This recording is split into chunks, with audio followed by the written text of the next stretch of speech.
আজকের গল্প অভিজ্ঞান রায়চৌধুরীর লেখা রাস্তা যখন শেষ। অবশেষে আদালতের রায়, পুলকের মুক্তির আদেশ। পুলকের বিরুদ্ধে কোনো অভিযোগই প্রমাণিত হয়নি, কোনো সাক্ষীও পাওয়া যায়নি যার বুকের এতটা পাটা আছে যে পুলকের বিরুদ্ধে সাক্ষ্য দেবে। শেষে যা হওয়ার তাই হয়েছে। 5 বছর বাদে সব রকম অপরাধ থেকে বেকসুর খালাস। অবশ্য এটাও ঠিক যে কয়েকটা রাজনৈতিক দল পুলককে জেল থেকে বের করে নিজের দলে টানার জন্য যেভাবে কোমর বেঁধে নেমেছিল, তাতে ওর কৃতকর্মের কালো দাগগুলো মিডিয়ার কল্যাণে আস্তে আস্তে ফিকে হতে শুরু করেছিল। একই সঙ্গে সাধারণ মানুষও ভুলতে শুরু করেছিল। এমনকি সেই ঘটনাটাও ভুলে গিয়েছিল যেখানে পুলক ও পুলকের পোষা গুন্ডা বাহিনী বৈদ্যপাড়া গার্লস স্কুলের মধ্যে ঢুকে 3 জন শিক্ষিকা আর 12 জন ছাত্রীকে বোমা ছুঁড়ে মেরেছিল। সময়ের সঙ্গে সঙ্গে মানুষ সবই ভুলে যায়, বিশেষ করে পালের হাওয়া যখন মানুষকে ভুলতে বাধ্য করে। পুলককে সঙ্গে পেলে আরো অনেক স্কুল পুলকের তাণ্ডবের শিকার হবে। দূর থেকে তাই দীর্ঘশ্বাস ফেললেন অশোকবাবু। পুলকের জেল থেকে ছাড়া পাওয়ার কথা অনেকেই জানে, তাই জেলের বাইরে মিডিয়া, সাধারণ লোকের বেশ ভালোই ভিড়। পুলকের দলবল মালা আর সংবর্ধনার নানা সরঞ্জাম নিয়ে বাইরে অপেক্ষা করছিল। ঠিক সকাল 10:05 পুলক জেলের গেটের বাইরে পেরিয়ে এল। লম্বা চওড়া চেহারা, ডান হাতের 2 আঙুলে ভিক্টরি সাইন দেখিয়ে মিনিট 2 জেলের গেটের বাইরে দাঁড়ান। ভক্তরা আনন্দে চিৎকার করে উঠল। অজস্র ক্যামেরার ফ্ল্যাশ চলে উঠল। পুলকের মুখে মুচকি হাসি দেখেই বোঝা যায় জেলের মধ্যেও যত্ন আত্মীর তেমন অভাব হয়নি। জেলের ভেতর থেকেও বাইরের পৃথিবীটাকে চালাতে তেমন কোনো বেগ পেতে হয়নি পুলককে। অশোকবাবু নিরীহ লোক, কোনোদিনই পুলকের কাছাকাছি পৌঁছাতে পারবেন না। ওনার যন্ত্রণা, প্রতিবাদী কণ্ঠস্বর কোনোদিনই কেউ শুনতে পাবে না। এটা যেন হঠাৎ করে আরো বেশি করে মনে পড়ে গেল অশোকবাবু। রাগে আক্রোশে রাস্তায় পড়ে থাকা একটা ছোট পাথর তুলে পুলককে লক্ষ্য করে ছুঁড়তে যাচ্ছিলেন। ঠিক সেই সময় ওনার কাঁধে কে যেন হাত রাখল। ঘাড় ঘুরিয়ে অশোকবাবু দেখলেন একটা ছোটখাটো লোক তার পাশে এসে দাঁড়িয়েছে। সেই হাত রেখেছে অশোকবাবুর কাঁধে। লোকটার গালে খোঁচা খোঁচা দাড়ি, চোখে কালো ফ্রেমের চশমা, উজ্জ্বল দৃষ্টি। সেই দৃষ্টিতে কি ছিল কে জানে। তবে অশোকবাবু মুহূর্তে নিজের ভুল বুঝতে পেরে থেমে গেলেন। আস্তে করে হাতে তোলা নুড়ি পাথরটা রাস্তাতেই ফেলে দিলেন। লোকটা ওনাকে ছেড়ে সামনের ভিড়ের দিকে এগিয়ে গেলেন।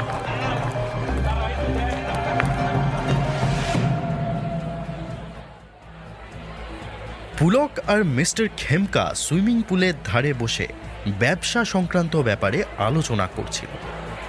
পুলকের ছাড়া পাওয়ার উপলক্ষে পার্টি। মিস্টার খেমকা সরকারের একজন প্রভাবশালী মন্ত্রী। পুলক যে বিশাল হাউজিং প্রজেক্টটা করতে চলেছে তা মিস্টার খেমকার প্রত্যক্ষ ও পরোক্ষ সাহায্য ছাড়া ঠিকভাবে করা অসম্ভব, বিশেষ করে তা যখন বিতর্কিত জমির উপর তৈরি হতে চলেছে। সে ব্যাপারেই আলোচনা হচ্ছিল।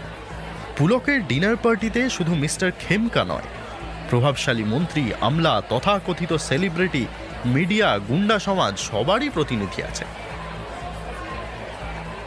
বাগানবাড়ির সামনের রাস্তায় জানা অজানা অজস্র বিদেশি গাড়ির ভিড়। সিকিউরিটির বাড়াবাড়ি এটাই বুঝিয়ে দিচ্ছিল যে অত্যন্ত প্রভাবশালী লোক ছাড়া কারো পক্ষে এ বাড়ির দরজা পেরোনো সম্ভব নয়। ঠোঁটের কোণে চুরুটটা ধরে মিস্টার খেমকাকে লক্ষ্য করে পুলক বলে উঠল, 2017 থেকে 2022 এই 5 বছরে সত্যি অনেক কিছু বদলে গেছে। জেলে ছিলাম বলে বেরিয়ে এসে আরো বেশি করে বুঝতে পারছি সব কিছুতেই আঙুলের ডিজিটাল ছাপ, থাম্বপ্রিন্ট, সই সাবুত, ভ্যানিশ। পেপার ওয়ার্ক আর নেই। আগে এক ঘর থেকে আরেক ঘরে ফাইল যেত, টাকা গুঁজে দিতাম, খেল খতম। এখন সব ডিজিটালি। মিস্টার খেমকা চোখ দুটো বড় বড় করে ঠোঁটের কোণে বিদ্রুপের হাসি এনে বলে উঠলেন, তাতে কি আমার আপনার কোনো অসুবিধা হয়েছে? টেকনোলজির জায়গা আছে, আমরা আমাদের পথ করে নিয়েছি। আগে অনলাইনে ওসব কাম কাজ সারতে হতো, এখন অফলাইন। ঠিক বলেছি কিনা?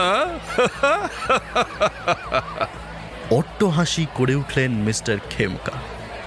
তারপরে একটু থেমে মাটির উপরে পানের পিক ফেলে পুলকের দিকে তাকিয়ে বলে উঠলেন, সব পারমিশনের বাত আমার উপর ছেড়ে দিন।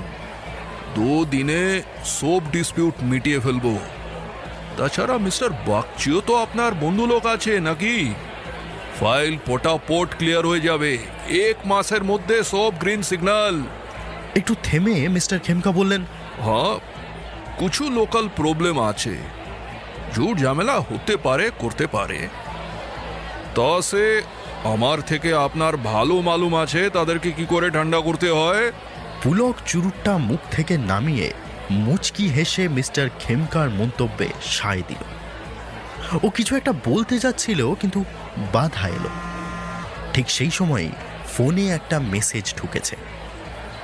মেসেজটা দেখে খানিকক্ষণের জন্য অন্যমনস্ক হয়ে গেল পুলক। তারপর দাঁতে দাঁত চেপে আপন মনে বলে উঠল, আজকে যে তোমার শেষ দিন অরিজিৎ, আর কতদিন পালিয়ে বাঁচবে? মেসেজ দেখে পুলকের হঠাৎ পরিবর্তন লক্ষ্য করে মিস্টার খেমকা বলে উঠলেন, কি কোনো প্রবলেম হলো পুলক বাবু? কিছু হেল্প লাগবে? না না, ঘরে অনেকদিন একটা ইঁদুর ঘোরাঘুরি করছিল, ট্র্যাপ বসিয়েছিলাম, মাউস ট্র্যাপ, ধরা পড়েছে। সিয়ারাম সিয়ারাম, সে তো বহুত আচ্ছা বাত আছে। এসব ইঁদুর ভারী উৎপাত করে, সব ক্লিন করে দিন সব। আমিও তো আপনার সঙ্গে আছি নাকি? ইঙ্গিতপূর্ণ হাসি হেসে পুলক বলে উঠল, excuse me for a minute. দ্রুত পায়ে পার্টির ভিড় থেকে বেরিয়ে এসে মেসেজটাতে আর একবার মন দিয়ে চোখ বোলালো পুলক। অরিজিতের অ্যাড্রেসটা পাওয়া গেছে। অনেক অনেক দিন খোঁজাখুঁজির পর এসেছে অত্যন্ত বিশ্বস্ত সোর্স থেকে।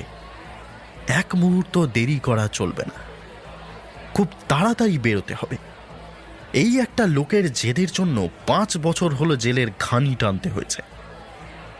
তা না হলে কি ছিল না পুলকের সঙ্গে? সব রকম পলিটিক্যাল সাপোর্ট, দেশের সব থেকে নামকরা লয়ার, অ্যাডমিনিস্ট্রেশন, টাকা, পুলিশ, যা দরকার ছিল সবই ছিল। শুধু একটা অত্যন্ত সাধারণ লোকের জন্য জেলের মধ্যে এত দিন কাটাতে হলো পুলককে। ডেমোক্রেসি। চুরুটটা ছুঁড়ে বাগানে ফেলে বাড়ির পিছনের গেটের দিকে এগিয়ে গেল পুলক। বিশ্বস্ত অনুচর হাবুলকে একবার ডেকে নিল পুলক। জানিয়ে দিল সে দরকারি কাজে বেরোচ্ছে 1 ঘন্টার জন্য। কাউকে জানানোর দরকার নেই। পার্টিতে স্বাভাবিক সেন্সে আছে এমন লোকের সংখ্যা এখন কম। কেউ লক্ষ্য করার আগেই কাজ সেরে ফিরে আসা যাবে। কারণ অরিজিৎ আবার যদি চোখে ধুলো দিয়ে পালায় তো ধরা মুশকিল হবে। ড্রাইভার গণেশ গাড়ির সিটেই বসেছিল। পিছনের সিটে উঠতে গিয়ে হঠাৎ পুলকের মনে হলো গণেশকে সঙ্গে নেওয়াটা কি নেহাতি দরকার। এসব ঘটনার যত কম সাক্ষ্য প্রমাণ রাখা যায় ততই ভালো। কখন কার কি মতিগতি হয় তা কি বলা যায়? সঙ্গে যে ধাতব বস্তুটা আছে সেটাই একমাত্র নির্ভরযোগ্য সঙ্গী। আর তাছাড়া এই নতুন গাড়িটাতে ড্রাইভারেরই বা দরকার কি? সকালবেলা কোম্পানির লোকেরা ডেমনস্ট্রেশনও দিয়ে গেছে। এর থেকে পারফেক্ট টাইমিং আর হতে পারে না। সত্যি 5 বছরে কত কিছুই না পাল্টে যায়। জেলের ভেতরে বসে সব রকমের খবর পেলেও এটা পুলকের জানা ছিল না যে একদম ড্রাইভারহীন গাড়ি এসে গেছে কলকাতায়, অবশ্যই সাধারণের আয়ত্তের বাইরে। গাড়িতে উঠে ইঞ্জিন স্টার্ট করে শুধু গন্তব্যস্থানের অ্যাড্রেস দিলেই হবে।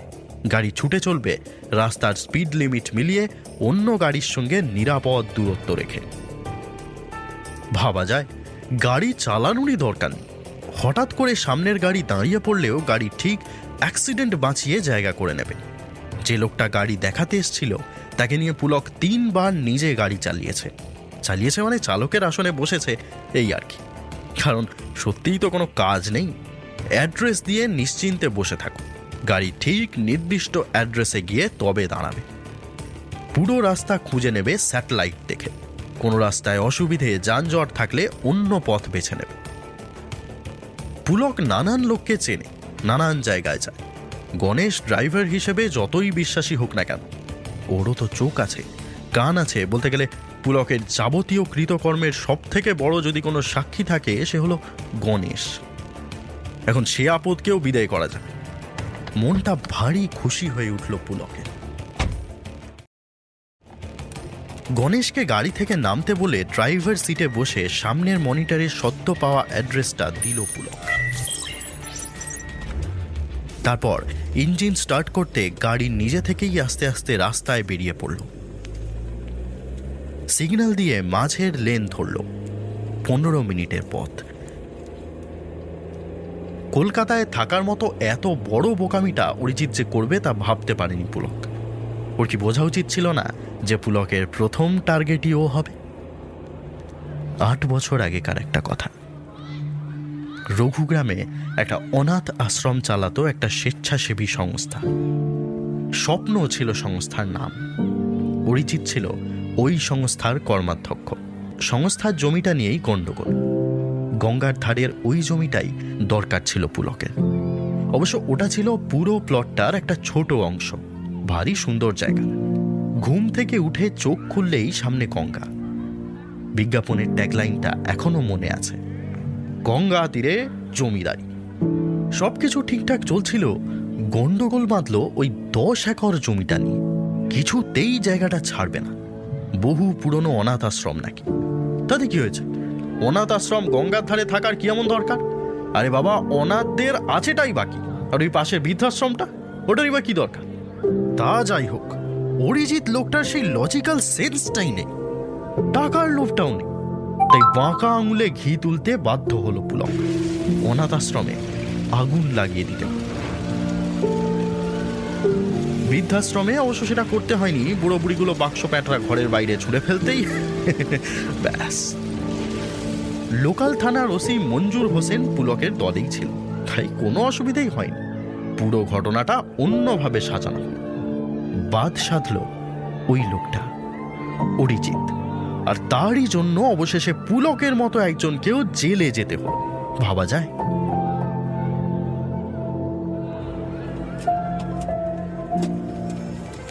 ঘুমই এসে যাচ্ছিল পুলকে। গাড়ি নিখুঁতভাবে অন্য গাড়ির পাশ কাটিয়ে ছুটে চলেছে। কিছুই করার নেই, অনেক রাত হয়েছে।